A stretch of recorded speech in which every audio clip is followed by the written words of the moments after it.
Yeah, absolutely. Well, so the first thing to note about sampling is that the industry is kind of in the dark ages, where it's incredibly opaque and furthermore very inefficient.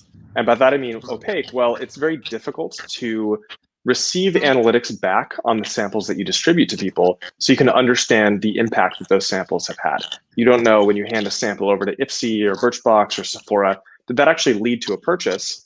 And beyond that, you don't receive any CRM data back. You don't know if that person came back to the website and viewed your product page.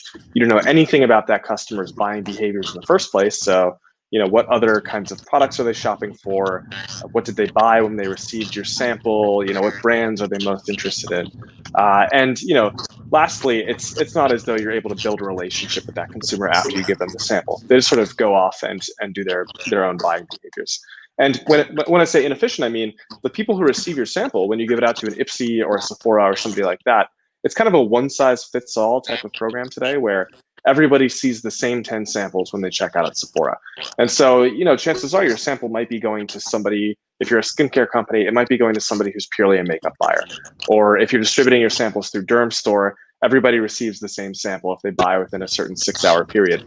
And so the target segment that you're going after are the people who are actually likely to enjoy your products and be retentive, high LTV users of your brand are not the ones who are receiving the sample. And that means that you're wasting a lot of time and money distributing samples to people who are unlikely to actually bring value to your brand.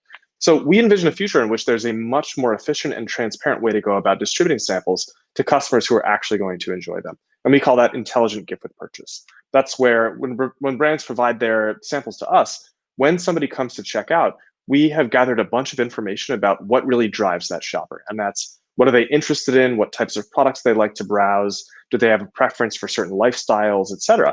And so we can say to them, hey, here are the top samples that we think you're actually likely to enjoy. And we facilitate the delivery of those samples to the customer. And so this beautiful narrative emerges where everybody gets something that they want when we facilitate this intelligent sample delivery. Customers obviously get more stuff for free with their cart, but also it's samples that specifically speak to their needs and preferences, which is really powerful and is not the case on other platforms. We get more satisfied, more attentive customers who come to our platform to do product discovery, not only through the screen, but also through the physical medium of receiving samples and physical products in the real world. And finally, brands get not only the ability to be much more targeted in who the consumers are who receive their samples, because we're able to be a little bit more intelligent about that, but also we have no qualms in providing anonymized data back to brands describing the consumer behaviors around their product. And so we'll tell them, hey, of the people who actually ended up receiving your sample, this percent came back and purchased the full-size product. Or the people who received your sample ended up coming back to our website and spending a lot more time reading the reviews on your product page. So you can actually assess the efficacy of your sampling campaign and understanding this is or is not driving value for your brand, which historically has really not been something that these folks have engaged in. So really excited to pilot this program. We actually just spun it up and we'll be going live with it starting November 2nd.